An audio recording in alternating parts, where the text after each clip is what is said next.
All right, well, welcome to the first segment of the Conquer Your Photos workshop. I'm very excited that you're here and or maybe watching the recording later. We're going to conquer photos, but as you will see throughout all the segments in the workshop, we're going to focus on wherever your memories are. So that's photos, but sometimes it's other places too. This workshop is basically everything you need to know for organizing, storing, sharing, and seeing your photos and memories while prioritizing both quality and privacy. So we'll talk about solutions for video and audio and photo files that are preserved both digitally and in print. So pretty much we're going to cover just about everything I can think of. And the workshop will include instruction and hands-on work time and Q&A. Each segment, except one, is 15 minutes long, and we'll have time for questions and answers at the end of each segment. So this segment number one, is called Why Your Photos Matter So Much. Before we get into sort of the nitty-gritty and details and instruction in general memory keeping, I want to touch on a few things you may not know about photos. Interacting with your photos has been shown to increase both happiness and relaxation, and it has a lot of other benefits too. So I think it's important to know before you learn how to preserve them, why you're preserving them, and actually why it's great. Memory keeping is actually good for you. This is something I think most people don't know.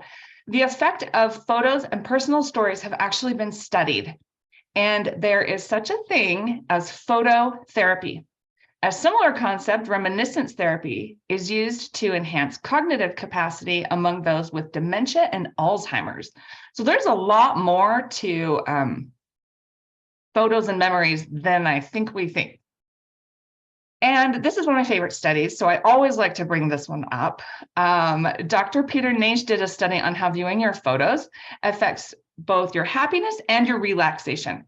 And he found that photos increase happiness by 11%, which is actually 10 times the amount of happiness reported by people who use their go-to happy places, being chocolate or wine. Pictures came in at 11%, and chocolate and wine only came in at 1%. So that's 10 times happier than chocolate.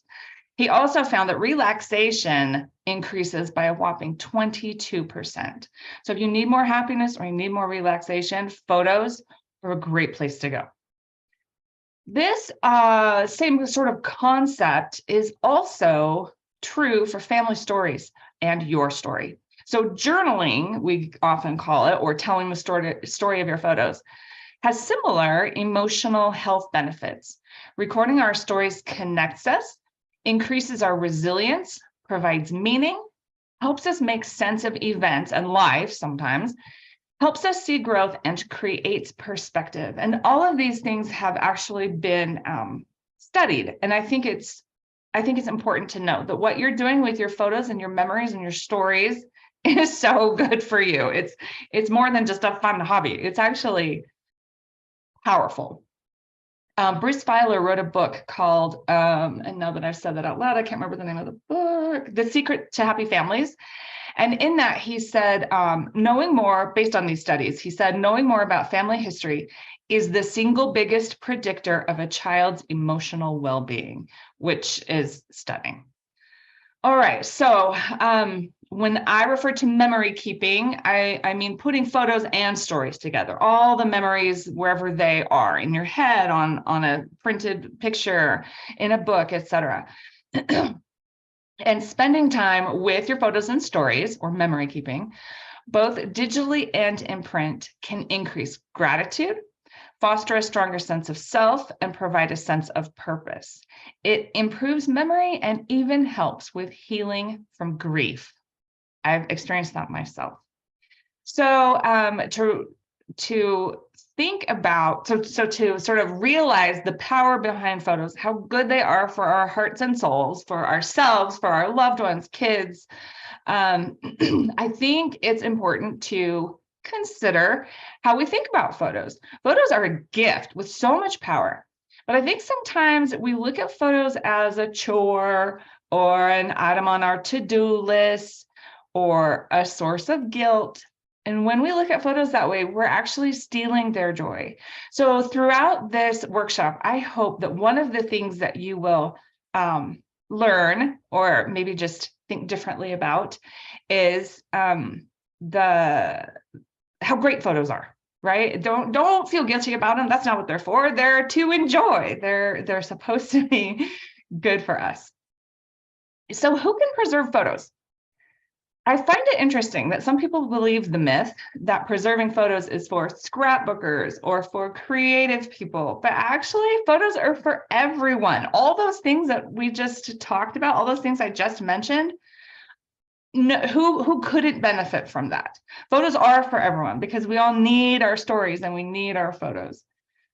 So the takeaway from this segment then is that photos matter more than we realize. And so spending time with them is good for us. It's not a chore like laundry or a to-do list item like grocery shopping.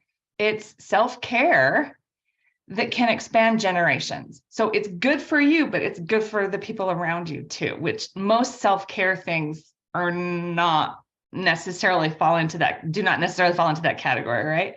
It's something good for you that's also good for other people. And it's fun. So spending time with your pictures, preserving them, making records of your memories and your experiences is fun. So we have, let's see, what time are we? We have a good deal of time. We have 7 minutes for questions before our next segment for Q&A, or you can take a quick break if you like.